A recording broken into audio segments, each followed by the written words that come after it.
പ്രിയപ്പെട്ട സുഹൃത്തുക്കളെ, ഓച്ചന്തുരുത്ത് ഓമന തിയേറ്റേഴ്സിന്റെ ഈ വർഷത്തെ ഏറ്റവും പുതിയ നാടകം പോ അണ്ണാച്ചി പിന്നവാ.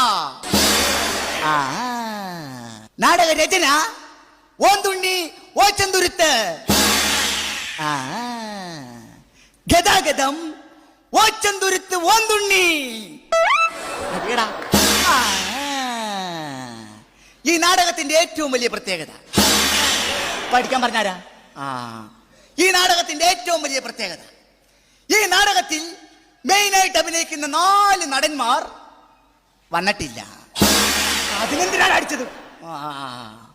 പകരം നാടകം എന്തെന്ന് പോലും അറിയാൻ പാടില്ലാത്ത, ജീവിതത്തിൽ നാടകം കണ്ടിട്ടേ ഇല്ലാത്ത ഈ നാട്ടിലെ ചുറുചുറുക്കുള്ള 4 ചെറുപ്പക്കാരെ തപ്പിയെടുത്ത് അത്യാവശ്യം ഡയലോഗുകൾ പറഞ്ഞ് പഠിപ്പിച്ചാണ് ഞാൻ ഈ നാടകം ഇവിടെ അവതരിപ്പിക്കുന്നത്. ഈ നാടകത്തിന്റെ സംവിധാനം